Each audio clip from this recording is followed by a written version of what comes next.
Yo, yo, yo. Thank you for joining us on an early edition of the Friday show. Got a great guest with us today. As y'all all seen, we got the Pepper King, Mr. Paul, in the house. Going to talk to us about all things, well, peppers. What else? Going to touch on some really cool news. Going to hang out, chill, just have a good time. So sit back, relax, pop a top, and enjoy the lounge.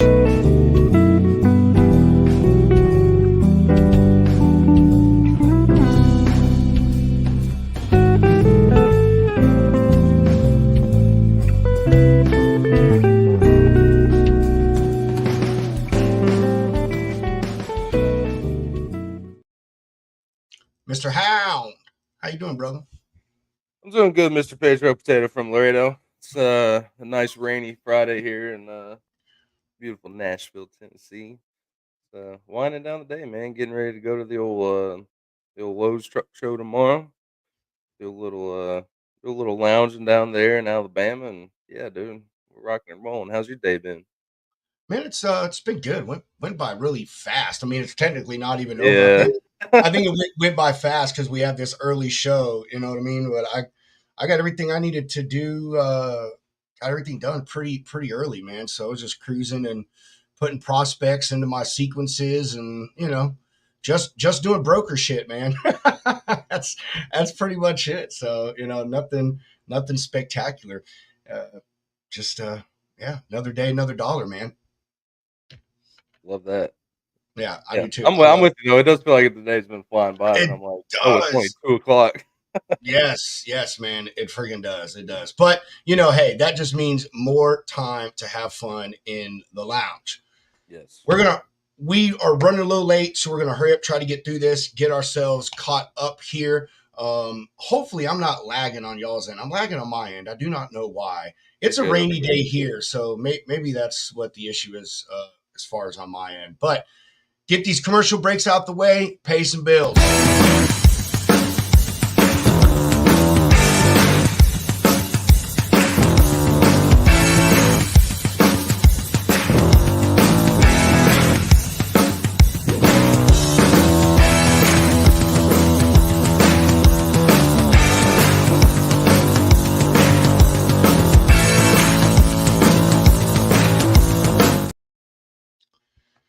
New sponsor, Gigo.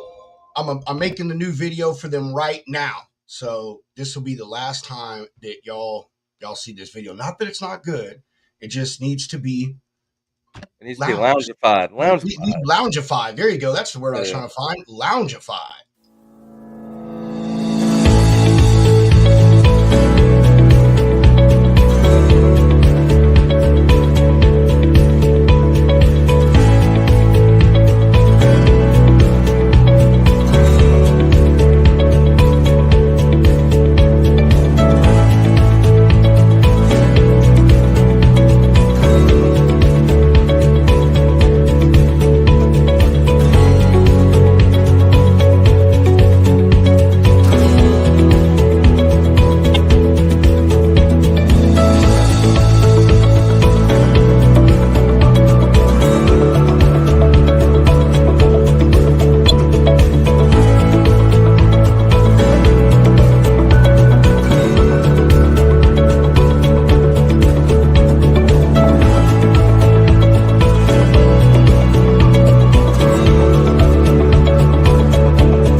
Little shorter, Just little a tiny shorter. bit. You can Yeah, pack all that information into one tiny bit. loungified video. Yeah, I think I've got it down to like 41 seconds, which is what Lane Runners was. So like it puts everything in there. Like I think 30 to 40 seconds, man. That's the sweet spot, at least in my uneducated opinion.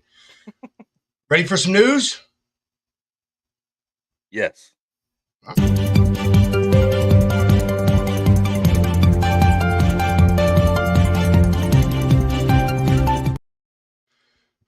Woo! Hot topic today, man. This is one you don't hear a lot about, man, and I'm actually surprised that this has made it to the highest levels of the judicial system in our country. Supreme Court has agreed to hear a case that involves a trucker who was fired after testing positive for drug use after he consumed a CBD product. Last Monday, April 29th, or Monday, sorry, this Monday, April 29th, Supreme Court said that they would hear the case involving commercial truck driver Douglas J. Horn against Medical Marijuana Incorporated. This case stems from an accident in 2012 that left Mr. Horn in pain, and he started to consume a CBD rich medical product from a company called Dixie X. It was advertised to not contain THC, which is the active component in marijuana, which, as we all know, is a legal substance and will cause you to lose your job in a safety position, such as a truck driver. However, after taking the CBD products for a period of time, he was drug tested by his employer and he tested positive for THC, and of course, he was let go. I believe that this possibly was before the SAP program. I can't remember when SAP rolled out, which is the substance abuse thing that allows you to return to work as a driver. So I think this was right before that. He filed the suit in 2015 over lost earnings, and the suit was filed in the Western District of New York against companies associated with Dixie X for violations of the Controlled Substances Act, mail and wire fraud, as well. This one right here is crazy, as well, under RICO statutes, which I didn't know this, that RICO statutes can actually be used in civil cases. When it comes to criminal cases, it's something that can only, that's usually done against organized crime, stuff like that. So, thought that was pretty interesting. A court did rule that RICO did not apply to personal injury cases, so Mr. Horn appealed, and the Second U.S. Circuit Court of Appeals sided with him.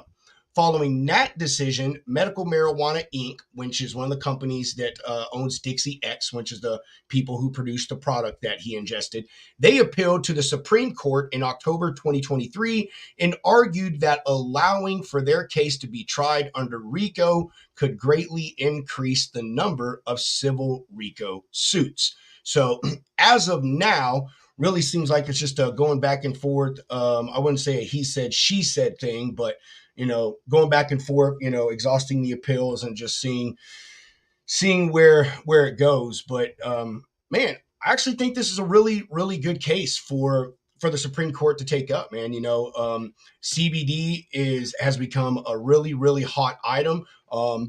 In the world, and especially when it comes to people who are in jobs where they get drug tested, or maybe even they don't. It's a lot of folks use it for medical purposes. And for those you don't know, CBD, there are different levels of it, and what it sounds like to me is he actually got a full spectrum CBD item, which full spectrum does have trace amounts of THC, not enough to get you high, stoned, or whatever word you want to use, but it does have enough in there for you to pop hot on a urine or hair follicle test. So I believe that's probably more what happened. And obviously this guy probably didn't know what to look for, went to some shop and they didn't know what the hell they were selling the guy, just trying to make money. Maybe they grabbed the wrong product. I don't know, but I'm sure or as it said in the article here, he took it for, more than once. So obviously they made that mistake on a consistent basis, or it was just packaged wrong. It wasn't tested. Due diligence wasn't done by the grower or the manufacturer of the product. And so, some of that stuff got put out there. And obviously the concerning part about that is if it happened to him, how many other people could this have possibly happened to? But more so, a lot of drivers are using this stuff, and a lot of companies do throw caution to the wind with this things when it comes to drivers, and they tell them, hey, if you're going to use it, be careful, because regardless of what it says on the packaging, if you pop hot, that's all there is to it. I mean, there is no going back from that. So we'll see what this says. It sounds, at this point, this is more geared towards the RICO thing. However, maybe some more stuff will come from it, and this will bring more awareness in the industry on the truck driver side about people using these products and the risk and things that can happen. And I don't know if anyone's read the news lately, but the current administration is actually moving forward with and the DEA with trying to get marijuana moved to, I believe, a Schedule 3, which would make it for medicinal use. I think it puts it down there with like Tylenol with codeine. So you'd still need a prescription and stuff for it, and you still could go to jail if you didn't have a prescription.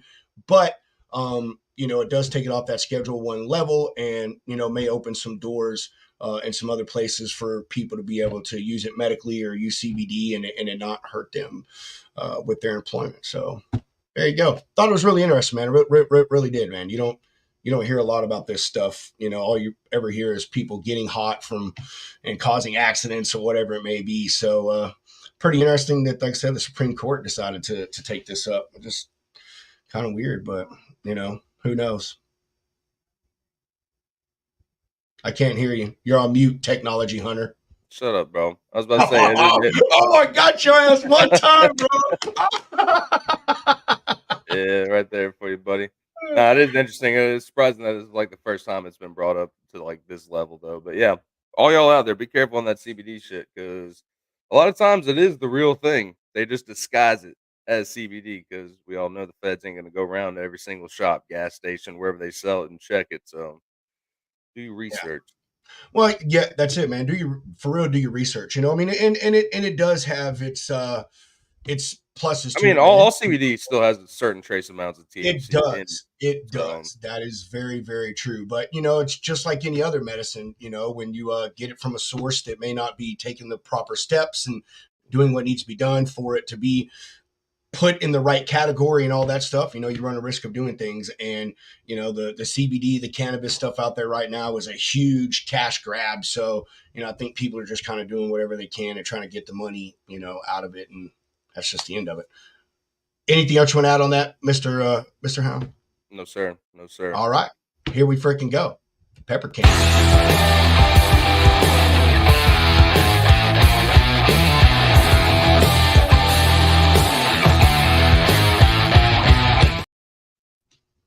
Boom. Paul. Hey, how's everybody doing? Man, hey, I'm first good. question. How do you pronounce your I last think name? your audio is a little messed up. I'm getting it. Maybe. Can you hear me now? Can you hear me now? No, Paul, can you hear me? I hear you. Yes. Okay. I don't know why you can't hear Pedro. Yes. It's like there's a big lag. Words are coming out and lips are not moving. Well, Ventriloquist? that's why we call him Technology Rob. But so Pedro's question though, how do you pronounce your last name? Well, as a guy from Brooklyn, it's Manfre because the real pronunciation is Manfre. And I wasn't going to be a Manfre in Brooklyn growing up as a kid. You know what I mean? Little So, Frenchy boy. Mon frere. That's awesome, man. Well, how's your He day would been, have. Paul? good. I'm a little jealous. You're in like my favorite place, Nashville. It's all right. It's all right. I It's tell people, I tell people, I tell people all the time if they had a pizza convention in Nashville, I would go. it's funny you say that. I wish they need a pizza convention here because Nashville, dude, there's no good pizza joints. It's impossible to Yeah, find it. The best thing around but here is Papa I John's, love and kid. that's Yeah, listen. It's like that in Texas. The best pizza in Texas for me is like Costco because growing up in Brooklyn, living in New York, I mean, having the best pizza ever, and then moving here, it it's it's terrible. not the same. It's not the In fact, I'm same. going.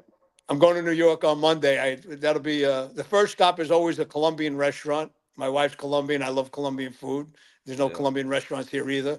And the second stop is a pizzeria. So Dude, that's how I do that's it. Anytime I go to Chicago, I always go to a couple, my favorite yeah. pizza joints around there, and then everybody can make fun of me as much as they want. I will pack a plastic bag full of pizza and take it home with me so I can eat it when I get home. Yeah. And you said you're going to Alabama this weekend, right? Yep, I'm going there I did. tomorrow. I did. I did basic training in Fort McCullough, Alabama. Okay. What is It's in that? Is that Aniston. I know Anderson. I know Yeah, Anderson very well. What yeah, branch are you in? Army. That was Army. that was a chemical warfare post. That was yeah, that was uh that was 40 years ago. So it's maybe it's probably closed by now. Never know. But well, thank you for your service, Paul. I don't know if Pedro's stuff's working or not. I'm sure he's over there working. But as we ask all of our people that we have on the show, I'm sure in your industry a lot of people know who you are. But for those that don't, who is Paul, and how did you get to be the Pepper King? Well, it all started. I'm in the produce business almost 50 years. Uh, I started with a push cart and a stand with my dad in New York City, and it was really amazing that my father like found this business like later in life because I really didn't know what I was going to do. Like believe it or not, I want to be a neurosurgeon. I actually went to medical school in India, came back home, but it started out as selling fruit from 4 parking spaces in the Mets parking garage in 40th Street in New York City. And today, that's the New York Times building. But 40 years ago, it was a parking garage, and in the middle of the Garment Center, and all the people that were famous designers of the time, like Calvin Klein, Gloria von Furstenberg, the Jordache brothers, they all parked their cars. So my fruit stand was surrounded by Porsches and Ferraris and stuff like that. And just for reference, like 40th Street uh, was the main street that people would walk through to go home to work to the Port Authority bus terminal. So the people that were going home to New Jersey. So in our heyday, we actually sold an 18-foot truck and a 24-foot truck hand stacked with produce every day in 3 hours. Wow. Yeah, the majority of the stuff was sold in 3 hours on the people on their way home. And from that stand, I started with push carts on Broadway and Seventh Avenue, and then from that, I went into the Army. From that, I've done literally everything you can do in the produce business. I lived in Costa Rica. I lived in Mexico. I shipped from those countries. I've been a terminal market salesman. I've been a fruit peddler. Worked for a wholesale house, food service. I live now in Texas, shipping stuff, and yeah, it's been a produce love affair. I uh, I started writing this report called the Alpha Omega Report.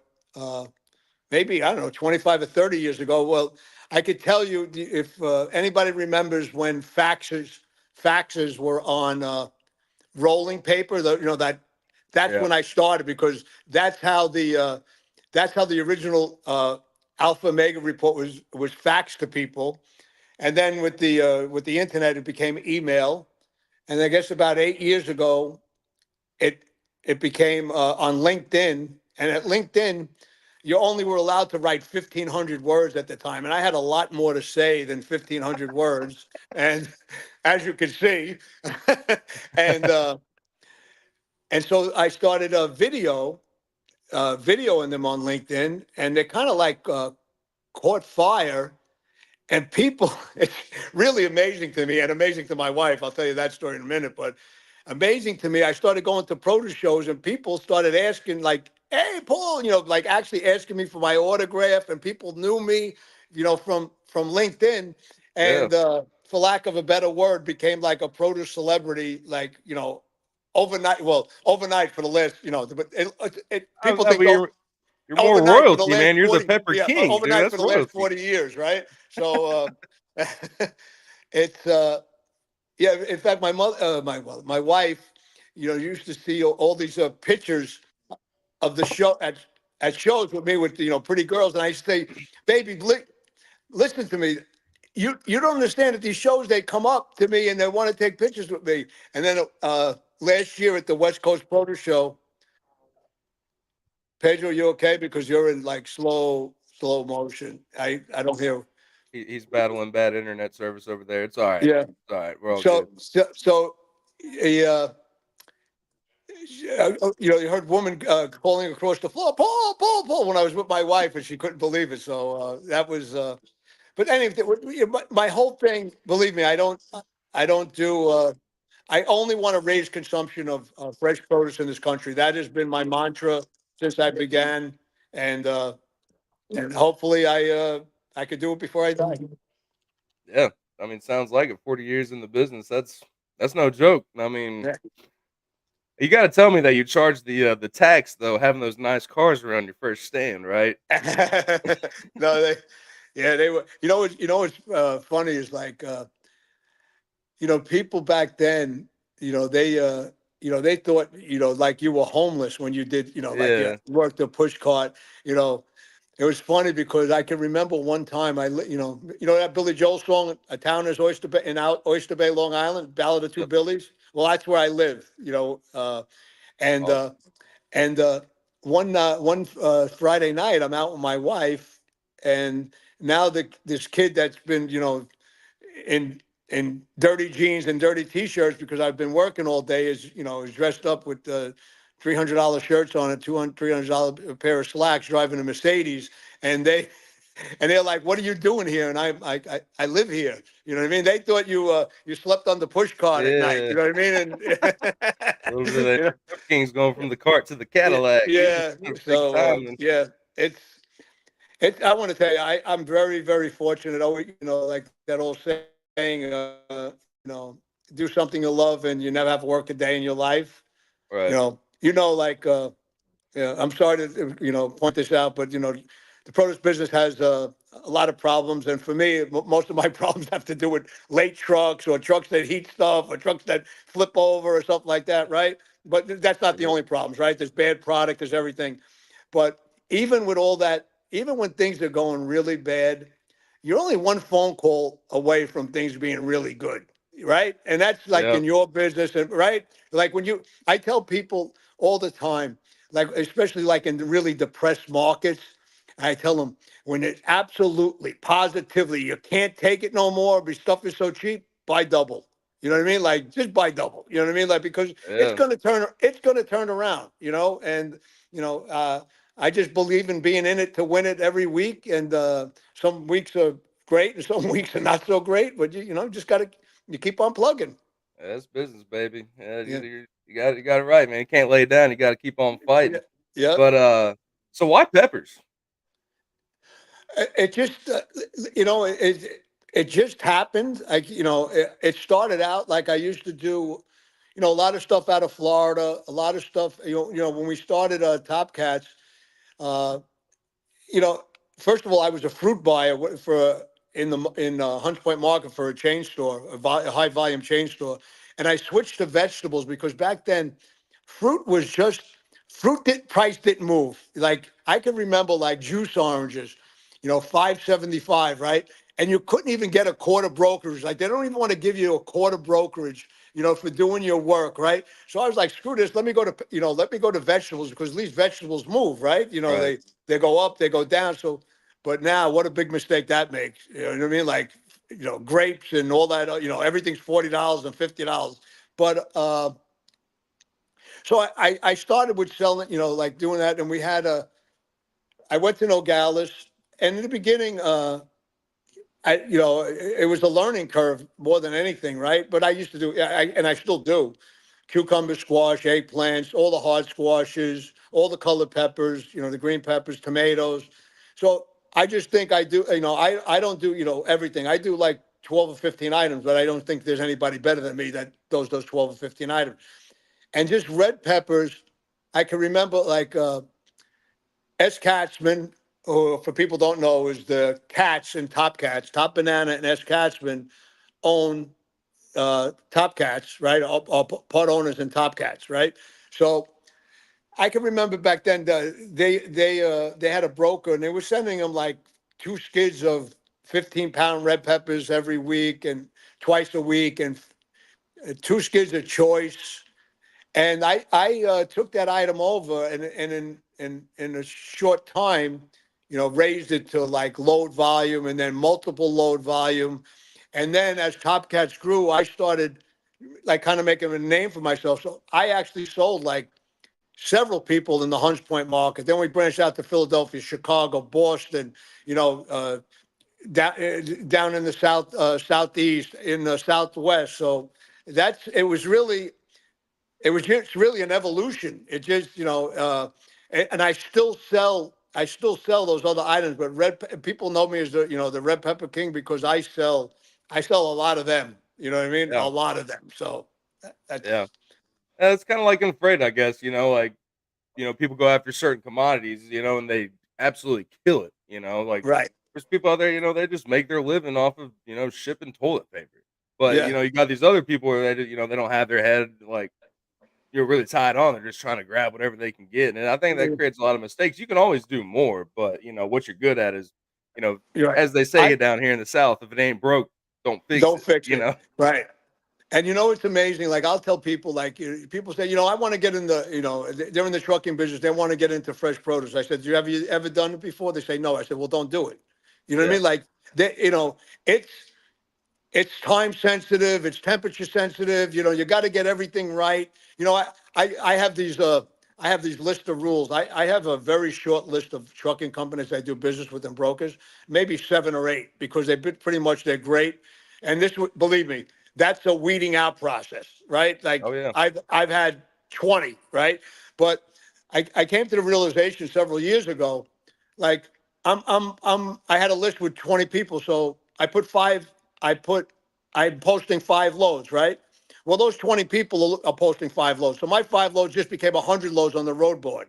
You know what I mean? Like, really, it's like shooting myself in the foot yeah, because because I come from a time where there was no load board. And what I would call a trucking company, I had a relationship like I had a relationship in the produce business, right? yep, And you know what I mean? You knew a guy was going to take care of you, always had 2 or 3 trucks for you, kind of like knew your business.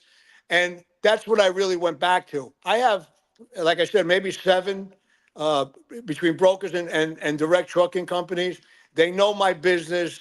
They know that, all my loads are not easy. Sometimes there are a couple of picks and a couple of drops. You know what I mean? yep, And more importantly, they're not going to drop the ball. They know, like, they know if they give me a rate, that's the rate. And if they cancel a truck, they're going to find me another truck, and I don't have to hear the bullshit. Because every time I try to give somebody a chance, it always, yeah. Listen, you guys know, some guy they'll tell you, like, the rates are 7,000. I got a truck for 6,500. Then the guy's calling you back, 2 hours later. I could use that truck for 7,000 because you know what I mean. That truck for 6,500 didn't show up, right? yeah, So I kind of know, like, I know in advance. I go, do I really take this guy's truck? Because I know at 4 o'clock in the afternoon, he's going to tell me he doesn't have a truck.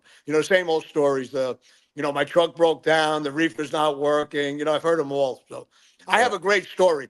I have a really great trucking story. I have a truck that once loaded in Nogales, Arizona, was like 5 days late. And we found out why. He went into Mexico for 2 days. He was supposed to go to New York, and he went to Mexico for 2 days. I Spent a was little like, time down in yeah, Tijuana. yeah. I guess he wanted to. I guess he had a girlfriend or something like that. But that was probably probably one of the best, probably one of the best true stories. You know what I mean? Like, Yeah. you know, uh, It gets crazy down there on the border, I can imagine. But hey, I yeah, just want to say before we go any further, all you shippers listening, listen to this, man. Okay, you don't need a million brokers and carriers because you're just going to drive the prices down. You're going to get yeah, shit service. Care about yeah. your business I like don't this, man. Care about the people that are doing the business for you. Boom, easy life. Yeah, I don't know. it's really, like, if you got people that are taking care of you, like, I have a trucking company in Texas. They're freaking awesome. It's hard for everybody else to compete. The same thing in Nogales. Like, I got an office in Nogales. The guy has an office. He lives in Nogales. That guy is, it's hard to beat a guy like that because there are trucks parked in his backyard, right? Yeah, You know what I mean? Yeah, if you find good people, I tell you the truth, it was the same way in produce. When I started buying out of Nogales in the beginning, right, I would buy from 20 different firms, right?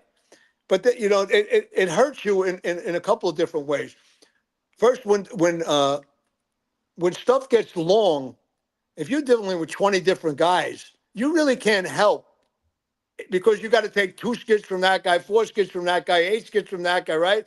But if you have 5 or 6 guys that you do big business with, well, no, all right, give me a half a load, give me a load. You know what I Yep. mean? So it's the same thing with the truck. If a guy's taking care of you and the rate, listen, uh, I want to point this out. I've been brought in to speak to trucking companies throughout my career. To tell like young brokers the right way and the wrong way. So I'm just going to give you like some insights to how I feel.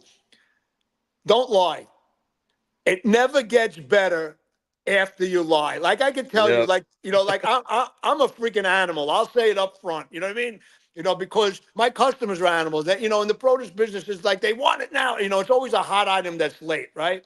Yep. But don't lie, because if you tell the guy the truck is on the George Washington Bridge and he's in Ohio, it's only going to get worse. You know what I mean? Because the guy thinks he's getting a delivery in 2 hours, and it's really going to be 1.5 days. So don't lie, because it never ever gets better. Just take it. Just take it, because I tell my brokers and my truckers this all the time.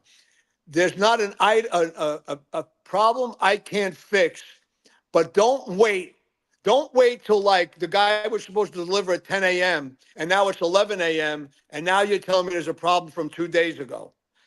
Tell me 2 days ago there's a problem, and I'll alert the customers, because they're not assholes either. They know that there's problems, right? Shit So happens. be, Shit happens, be dude. That is so true, right. dude. Shit It's like happens. these Right. new brokers freak out, Yeah. man. And I was one of them. Right. It's like something goes wrong. It's like I can fix this, but in all reality, it's like, dude, I'm sitting behind my desk. If a truck's having problems, I can't do shit about it. So I Yeah. might as well Yeah. tell my customer, because Yeah. then Yeah. you're not Like wasting their time. You're not wasting yeah. everybody's time and wasting money.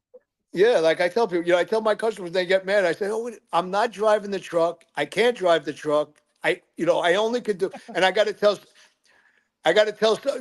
Sometimes it's the broker not lying to you people. I just want you to know that. Sometimes the truck, shit rolls downhill. Sometimes the truck driver lies to the broker, so the broker lies to the customer. So, truck drivers, same thing for you.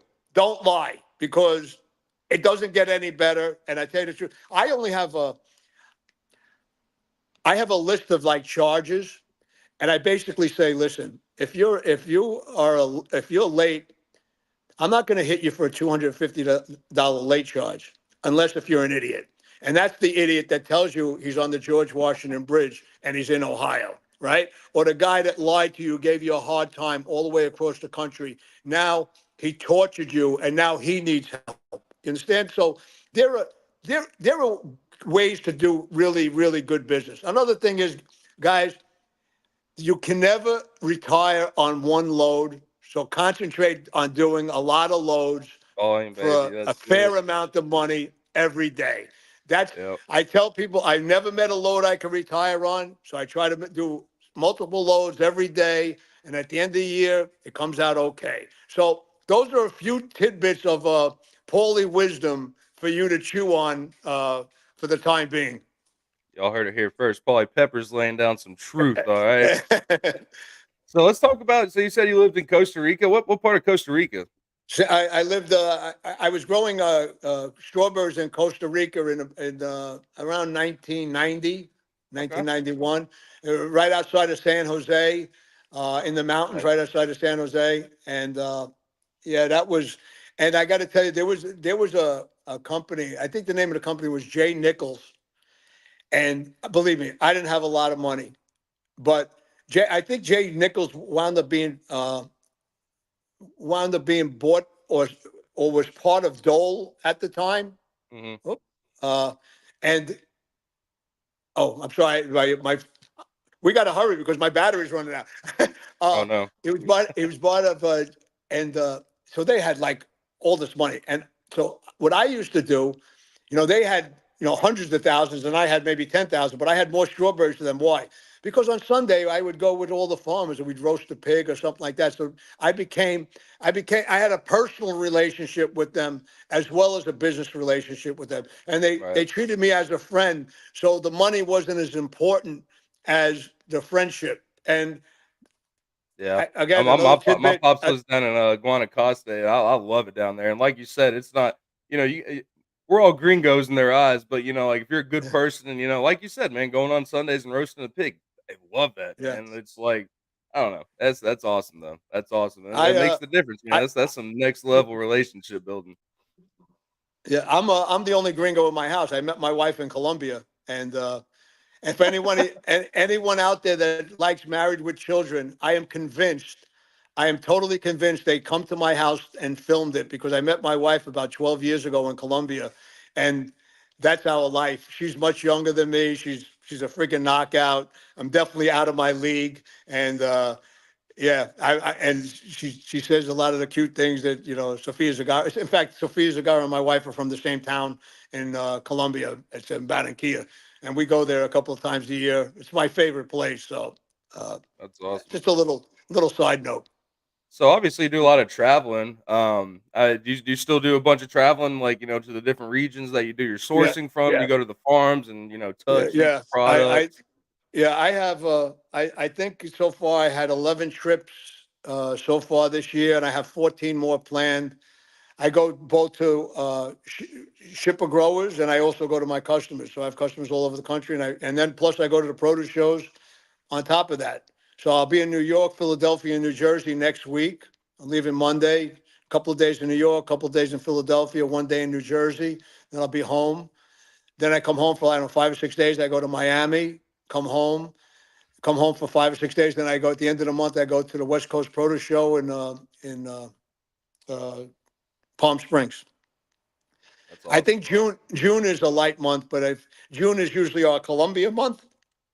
But my wife hasn't told me if we're going yet, so I love going there because I'm like the old guineas from my Italian neighborhood. I want to sit on the patio and feed the pigeons. You know what I mean? So Yes, that's sir. that's my life. Just watch the world go by, staying out of That's the it. way. I'm a totally different person in Colombia. So calm. I'm still working, and, unless Yeah, the internet goes down. But I really enjoy it there. My uh, yeah. my goal is to start growing red peppers there and boat them into Miami. That'll be my next project. So do you still do you own farms now? Do you do any of your No, own no, growing? no. I uh, I uh, I have interest in some areas, but I tell people I'm after the box. You know what I mean? Right. Yes, that's my. I tried the growing stuff in Mexico and lost a ton of money, uh, and my whole thing is my whole thing is really there's a price that works for everyone, and I try to find that price. A price that works for the grower, a price that works for the customer, and I try not to make in the same deal someone too happy and too miserable, right? Try to make everybody a little happy, just a little sad. And the best deal is when everybody's freaking happy. You know what I mean? But Yeah. again, it gets back to that. I never made a loader I could retire on, so I've been selling some guys, same guys, red peppers, for 25 years, right? So yeah, it's a love affair. Sounds like freight, man. Love it, Yeah, but hate it some days. But yeah, man, you can't yeah, drag me away from it. It's like the yeah, U.S. Army exactly. to get me out of here. Yeah, Um, exactly. so I guess Pedro's still having some issues. So what are the best regions for growing these peppers? Like I mean, No, obviously the seasonality of it. It seems like this would be something that goes year round. So do you have yeah. to? So we're finishing up. We're finishing up now. I specialize in the elongated variety, some kind called La Rouge. They're finishing up in Mexico now, and then they'll go to Southern California maybe as early as next week. Then they'll go to Mhm, the Central Valley, usually around July. Work their way up to Northern California, and then back in the fall, up until December, they'll be back in Coachella, and usually in November, Mexico will start again. So Mexico will run from let's say November till May, mhm, and then we'll have uh, the California peppers, and they also grow different type of red blockade peppers in Canada and Mexico. Sometimes a rooftop somewhere else in Wisconsin or something like that with all these greenhouses. So it used to be really a lot easier to judge markets, but now they're grown in so many different areas uh, that it becomes a little difficult. right. So, before I get to Pedro's other question, and Pedro's gonna love this one. Have you ever looked into vertical farming, like for Oh sourcing yeah, some of your I've been to some vertical farm places. Uh, Listen, that's the part of technology that I really like. It's really about the footprint and then the yield, right? But if right, I think the plan is one day everything will be local produce, right? Because they'll put these greenhouses on top of distribution centers. So literally, unfortunately for you guys, was you're only going to have to do the outbound freight then, right? Because they're going to take an elevator to their store, But I don't think we're ever going to get away from real, Can right, what's real farming, can you hear me? and Can you hear me now, that's the Paul? problem with I see with a lot of tech companies. They just think they can control this, and until you could treat produce like you treat every other item, like demand is down. Okay, we'll slow the machine down. We'll only pack this many today. Oh, we got a big demand. Like speed the machine up. It doesn't work like that in produce. It comes when it comes. It stops when it stops. You know what I mean? right. So until they have it figured out when they could press that button and stop production and start it up and increase production, you're not going to change this industry. It'd be like the Looney Tunes. You put a little pebble on a conveyor belt. It goes in the Yeah. box. Zap, boom, watermelon. Listen, there are firms and not this is not new technology. Old firms they put it they have a plant on one end and it goes down this conveyor belt and then at the other end like 30 days or for whatever days later it's a produce item, right? And they're packing Really? it. Yeah. So Wow. Okay, that's something I, that we need to I look into fixed there, it. Rob. I fixed it. Can you hear me now? I don't think Paul can hear you. Dude. I don't know why. yeah, I could hear you, but that's all I could hear. That's I don't that's know. It's nuts. funky. Fuck Maybe that's switch your microphone, Rob. I But I'll did. ask him your other. I just Did you? switched it. I, That's I, why I I said don't want to rush you. I have another Zoom call at 3:15, so I don't want to cut it short. But I don't think we're gonna have those problems earlier. Yeah, it happens. It happens. But we're Yeah. here, so Okay. we'll start to wrap it up here. I guess one last question here. So like when you're going to some of these farms, you're talking about there's never gonna be one load that obviously will retire you, and that'll never happen. But you go to these farms. How do you buy an entire crop, or how does that work? Like how do you No, get your no, I wouldn't. certain No, amount of share from a farm? no, I have a relationship with these guys, so and it's a two-way relationship. Like they always know I'm going to help them, and they're always going to help me, and I just sell their product the best I can. And Right. So do you yeah, do you it's go not. do you go Yeah, to the farms first? Like so like I'm the so you're a produce broker. You're the middleman right here. So right, you're yeah. working with your farms and you're working with your buyers. So like do you go to the buyers first and see what they need, or do you go to your farms? Like how does that sales process No, work? no, I have. I'm sure you have customers that are going to count on you for trucks every week for 10 loads, right? Yeah. I have the same type of customers. You know what I mean? And I have been very fortunate in my career. I'm pretty good at calling a market. So a Hmm. lot of my customers just count on me to have them long when the market's going up and have them short when the market's going down. And I built a career that I guess that's my biggest forte is I see it like it's a train coming down the track. Like sometimes I'm like, can't you see that? You know what I mean? Like what's going to happen, right? So yes, I've been fortunate that I'm really good at predicting markets. Sometimes I predict them too far in advance, and I hurt myself. Like sometimes I'm a week too soon, but it Yeah. usually my predictions usually come around. You can't win them all. You don't want to spread yourself out too thin either. I Yeah, like that, man. That's cool. But yeah, so obviously you got to go here in just a minute. But before you go, we got to have you back on at some point because I'm gonna look into that conveyor belt thing. I know yeah. Rob's gonna geek out and probably chew your ear off for as long as we can have you. But yeah, man. Yeah. I guess I don't know if we can schedule it right now, but definitely got to have you back on, brother, because this is Yeah, interesting. send me an email. Now we know how to get me on, so we won't kill 25 We'll minutes. figure it So, out, man. I'll get you on the line. Maybe IT Brian can help you out. Maybe we can get IT Brian. We got him on the payroll now. yeah, So, and I'll be in um, Nashville in September, just so you know. for the Dial SCPC. me up, brother. We'll go All boot right. scooting, man. Yeah, Yeah. that'd be a good I time. just want to go to Kid Rock. That's it. All 5 floors. That's it. I Oh love Kid Rock. God, dude. No, not Kid Rock. No, I'll take you to some better places. Now we can go to Kid Rock, but Yeah. yeah, it's all right. It's fun. Yeah, But I tell you, you guys are a little younger. I'm a hard rock guy from the 70s and 80s. You know what I mean? Like that's rock and my roll, man. you know. You ain't gonna find that on Broadway. I ain't gonna Yeah, be a I Kid know. Rock. I know. Yeah, we'll make No, it shake, man. Well, yeah. Do you have any closing comments, Paul? Any plugs you want to give before no, we cut out of no, here? just I would appreciate if you followed me on Instagram and LinkedIn.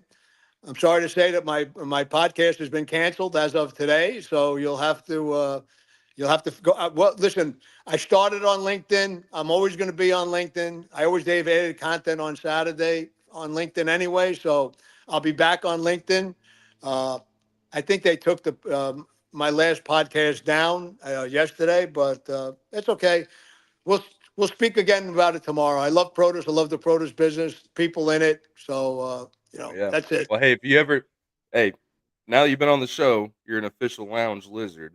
So you're welcome on anytime. So while you're working on getting your podcast up and running again, if you ever want to come on, talk about produce, just talk about freight, whatever, just shoot us a message. We'll get you in here, brother. Or if you Okay. just want to take a little video, send it to us. We'll put it up on our page. Old Polly Okay. Pepper's down there, man. The You Pepper got it. King, Thank y'all. you. Thank you Yep. very much. Appreciate it, Paul. Thank you. Take care. Yes, sir. Bye. All righty. Man, that sucks, dude. I wish he could have heard me. Motherfucker. Bro, Well, that show would have been at least 2 hours long. fuck yes, it did. I says like I geek out on everything, man. I know, I just dude. I know. I was hoping that he wasn't going to be so short on it, but I dude, know, man. that's so interesting, man. I was totally joking about the conveyor belt thing, and he's like, "No, Yeah, that's real." yeah, What? dude. We got to find something from that, but Produce is so cool, man. You know, I mean, I was a reefer driver my whole driving career, so I used to do tons of produce, man. He was talking about Nogales. I used to, man, yeah, I was night refrigerated, so they're in Phoenix. I used to pull out of Nogales so much. You know what I mean? Down in the valley here in Texas, where he lives at, same thing, man. You know, so a majority of things I did was produce, dude, and I loved it. And a majority of the people you deal with are, Hispanic. So I never got to talk to them much, and like geek out and listen to what they had to yeah, say and learn from them and such. The only people I really had a chance to do that with was when I used to pick up in Houston for Dole. That's for Dole. I used to pick up bananas and stuff, man. And I used to love talking to those people. Dude, that's how I learned that banana republics were a real fucking thing. And if you don't know what a banana republic is, it's not the fucking clothing line. Go look it up and go down that rabbit hole. It's it'll give you a bad opinion of some of these large produce companies, man. It's pretty crazy shit, man. Banana Republic. So yeah, I would love to talk to him, man. He said a lot of things that I wanted to ask, but I wanted to expand on some of them more so. Like a lot of the logistical things with it, I know he said he goes to markets and stuff like that, and he has carries and shit. But obviously some of his stuff is sourced out of country, mm-hmm. and not just the peppers, but he says he deals with other stuff, and squash is Oh, is dude, widely grown here. It's there's so many varieties of squash. I don't know if people know, like, dude, there's one of hundreds my of varieties. first dredge loads ever was a container full of cherry juice from Italy. Came in through New Jersey, and I freaking trucked it all the way out to California on reefer, and it's going to make some candy. So like, you get that shit from everywhere, dude. And Yeah, like, it is interesting. Like, and that's why like I wanted to dig into him. That's why I was asking him about like the process. Obviously, he's big scale now, big guy in this industry. But like, starting up, like, how did you like as a produce broker? Do you go to the farm first? Do you go to like, do you just go to find people and be like, yeah, hey, what kind of produce do you need? Like, it's interesting. It's yeah, interesting because that and is one thing, dude. Like, it's some of the most accessible people, and those are like the kind of customers I like to work with because produce brokerages are typically like 2 to 4 man operations most of the time, and they're like real chill. But like you said, dude, you'll talk to them and be like, "Have you dealt with this before?" It's like a little bit, and they're like, "Nah, call me back when you get some skin in the game." And it's hard, dude. It's hard, but yeah, and man, he's dude to hear his his origin What's story. up, Franklin? Franklin, Franklin, what part of Tennessee you from, man? I'm here in Nashville. Franklin, we're gonna hop back on later for a short little round two, whatever, just to catch the in crowd. We have a couple people that wanted to come and chill. They just couldn't right now. So hey, Franklin, if you're driving, man, or chilling at the crib, let us know. Shoot Hunter or I a DM, or you can send it to the lounge page DM on LinkedIn. Knoxville, that's what's up, bro. Oh hell I yeah, got bro! Also, hey, if you go to Large Cars Guitars, I'll be out. Go Vols, baby, go Vols! I'll be at Large Cars Guitars next weekend out in Kodak. So if you're in the town, man, we'll go to Cool Beans or something, grab some brews. my sister in law lives in Knoxville, man. I don't know where, but she lives in Knoxville. But Franklin, if you want, man, DM us and we'll shoot you a link here later. You can come chill, man. The next one, man, we have no agenda. We're just gonna like hang out and everything, and just kind of do a normal thing. So yeah, Katie, you too. You'll be at happy hour. May catch the tail end of Yeah, part it's two. Hey, it's jump on and we'll join happy hour. You just walk around happy hour and just show your phone to people. You know what I mean? We'll get the whole bar watching the logistics lounge right there. Right, we'll get to put it up on the screen. I've actually, dude. So I'm thinking about doing that, Rob. So the bar that I go to, it's Sam's up the road. That's where my buddy works. It's that floating restaurant bar. It's Oh, literally okay. like, yeah, dude, it's sick. But I was talking to old cameraman Joe. He bartends up there, and he was like, "Bro, just bring your laptop up here and do the show from the bar." And I was like, I'd actually get down with that, man. Dude, that's a good idea, Hunter. You should do that. That'd be fun as hell, man. That'd Yeah, be just kick start ass. going mobile with it. I'm Yeah, probably gonna be going mobile for a good bit of the second round today. Got some scooting around to do, man. I know. We're gonna hop off here in a minute, so you can go do what you got to do, and then I'm Oh, just I gonna. mean, I'm chilling right now, man. I was overthinking it, dude. I just gotta charge all my shit, make sure everything's packed up, because I Don't know for a fact I will forget something if I don't. you have to go But to the bank though? nah, bank's open up tomorrow. I'll be able to No. go. I might go today. I don't fucking know. But yeah, dude, the Pepper King. What a Yeah. guy. What's up with all these New Yorkers living in Texas though? That's what I want to know. I don't, dude. You know why? You know why? Because if you've ever lived in New York, the cost of living there is fucking ridiculous.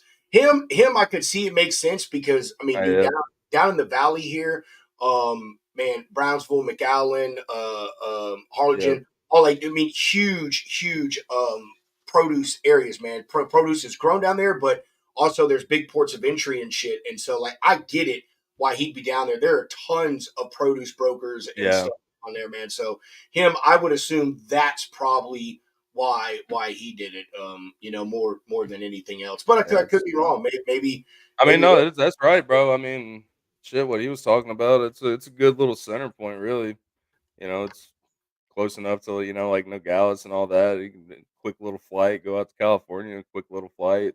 yeah, But yeah, I mean, yeah, you don't really think about it too often though, because I remember there was this one produce company here, Middle Tennessee Produce, and they ran like 4 trucks a week from Laredo up here to Nashville, and I'd try to hack in with them, but same shit, dude. They like because I lived like right next to them, and every morning I'd be driving to work, and I'd see them trucks just sitting there docked up. And I'm like, fuck, dude, I gotta get in there somehow. And they're like, if you can beat these rates, you can get in here, and it's dude. And impossible. produce is so it's so competitive, and I'll tell you, it's one of the things that, like a lot of brokers, man. I was like, oh man, I'm gonna do produce. I pulled produce for all these years. I know it. I'm gonna get into it. And I'll tell you, man. I don't know. I don't mess with it so much anymore. I have one produce company customer, and they're a vertical farmer. Coincidentally, I know that's why you brought that up. So thank you.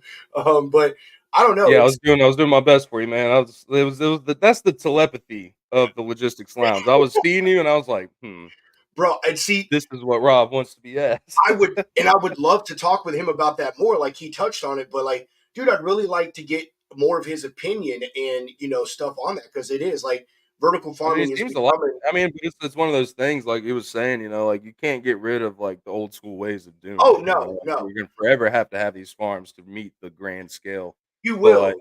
in these big cities, though, man, like that would And be yes, killer, dude. And that would like, I mean, that's where our customer is, man. They're out of Maryland, and all of their stuff delivers the furthest they go. north is Boston, and the furthest they go south is Virginia. Damn it, now the name of the town fucking escapes me or whatever. But they do that, and that's the point of them, man. You know, if anyone doesn't know what vertical farming is, it's and they don't grow everything, man. You can only grow certain things. Vertical farming, obviously, you know, depending on the size of the commodity and all that, but it's so they don't have to wait, man, for things to come from Yeah, farms somewhere else, and the stuff is super fresh. Like, dude, the loads that I'm delivering right now, that stuff was picked and packaged yesterday, and it will be sitting in a Walmart DC and a Whole Foods DC tonight. You know what I'm that's saying? sick. So But I mean, it's dude, yeah, it's like that. but Honestly, that dude, shit's like expensive. It's think from an expensive. economical stand. I mean, yeah, yeah. But I mean, And no, it's I'm telling you, it's a great idea, and but it's how am I gonna say it? It's the bougier side of produce, man. You know, for one, vertical farming is not cheap. You know, yeah, you're not buying up land, but where these things are, just think about this: the price of a building in fucking New York or Chicago, you yeah, could probably go buy a couple hundred acres. yeah. You That know what I property mean? tax So ain't no joke. yeah, and all the equipment and stuff that goes into building a vertical farm, man, and keeping up with it, it's a lot of money. So it's a solution, but I don't think it's going to be a viable solution on a mass scale until they're able to scale it to economy. You know what I mean? Or that's not the Yeah. right word. Well, see, You that's what I know? mean. But that's what I was thinking of, dude. Like, because if you have that, like, I'm just thinking about saving money, like just on the trucking side, like how much would it cost to send in, a truck from the farm to, Oh New yeah, York City or some shit oh like yeah, that? Like that's not gonna be cheap. But, you got these vertical farms, somewhere like downtown Nashville, which is a shit bag to get down there in an 18 wheeler, or even, I think they mainly just run little, refrigerated box trucks. I mean, I see yes, Middle Tennessee produce brokers all the time around here, and but like yeah, if you're just sourcing or if you're just, like, providing that produce for that area, I mean, it will be more expensive, but it'll be cheaper, if yeah. that makes sense, you know what I'm saying? No, Like, and it it'll does. be fresher produce, it'll be, cleaner, I guess, but It, whatever, it man. it does make sense, man, and you're right, man, on everything you just said. So the all the stuff that I do with them are say probably 99% of the stuff I do for my vertical customer. It's all box truck. It's Yeah, at most 12 pallets, which is a full 26-foot truck. But that's also a benefit to them. Is if you want to buy if you are a produce broker, seller, whatever, and you sell lettuce, you're buying a truckload of it because that's how you save the money on that is by the bulk. You know what I mean? And maybe you don't need a fucking truckload of lettuce. Maybe you only need half that truckload, but to get the price point that you need, you got to buy that extra stuff. And same thing with the end user. Walmart or Whole Foods, Amazon Fresh. These are all places that we deliver to. They're able to just order exactly what they need, two pallets, one pallet, whatever it is. And the turnaround time is so fast, man. I mean, my customer today, literally, we were talking. He said, "Hey, man, I haven't got the PO for Whole Foods yet." He's like, "But they'll have it in really soon." And dude, like it was 10 minutes later, boom, Whole Foods put their fucking PO in. They put from the time they put the PO in until the time they get their shit will be like 16 hours. How crazy is that, dude? How nuts is that, man? That's that's so shaking and baking. yeah, it's cool. It's cool stuff, man. But again, it's costly. You know what I mean? And yeah, they Yeah, can do it on a large scale, but again, it costs a lot of extra money to do that stuff. So but which is kind of leads to why a lot of their customers are these places that just matter: Amazon Fresh, Whole Foods. Man, there's this organic place up there in the Northeast. Can't remember the name of, but they deliver to them a lot. So a lot of these are these higher priced grocery stores and stuff. You know what I mean? Where people want the higher level of quality, and they're willing to or expect to pay a little more for it. But yeah, I really wanted him to dive in on that and talk more about the from a shipper's perspective. I mean, he talked about how he has trucks and stuff already that he deals with, but there obviously was a time that he didn't. And I know he gets people that reach out to him, you know what I mean? Because he's on LinkedIn. People know that he's a shipper. and he's very approachable. Like you could DM Paul, and he'll DM you almost immediately back, unless he's at an event or something. So I want to know, like, what are more of the things that he deals with? What are some of the issues he has? What advice can he give to people who are interested, whether you're a carrier or a broker, trying to get into stuff? He talked about the don't lie and stuff like that, but like we all know there's tons of more things, man. I mean, dude, I've had with my customer before I built my carrier pool for them. Dude, we'd have trucks show up, man, with their reefer not pre-cooled. You know what I mean? They would put it on auto start stop when the BOL and I have clearly said that it needs to be on continuous. They would put other freight in there and then change the fucking temperature on. It's like there's a lot that goes into produce. It's not just put it in the truck, set the temp. You know what I'm saying? I mean, a lot of produce stuff that I dealt with, dude, they had temp readers in that thing. Some of the higher dollar produce, man, like people would put trackers in them. It's a matter of fact, my customer, I'm doing a load for them right now for the next 6 weeks out of Central Florida. That's going to one of their customers in Maryland, and they put a GPS tracker in that fucking truck. Matt, I don't want to hear you chime in. I'm way ahead of you. I know where you're about to go with this, with what I just said. I'm way ahead of you, man. I'm gonna talk to them about it, man, because I didn't know they use those things. I knew they use temp recorders. So yeah, just let that tell you, man. That's how valuable that truckload of stuff. It's just lettuce, matter of fact, but it's some super duper high quality, specially grown organic lettuce. So to them, it's serious business, man. But are you ready to chop out here for a minute, go do some stuff, and then reconvene here shortly? Indeed. Indubitably. I love that word. I don't use it enough, but like there's some words that are just fun to say. I don't know if you have words like that. Oh, dude, indubitably is definitely Yeah, one of them. Or a good pizza. I like yeah. a good pizza. A little pizza. Let's Oh, get a whatever. cheese pizza. All right. Normally we would do an ending sponsor break, but we're going to be back here in a little bit, so you'll have plenty enough time to see our sponsor. Maybe on this next hour of work, I'm trying to get that video together. Oh, maybe I can do that. All Maybe. right. As I normally would say, I'm not going to say because we're just going to come back. So what I will say is, ta-ta for now. See you later.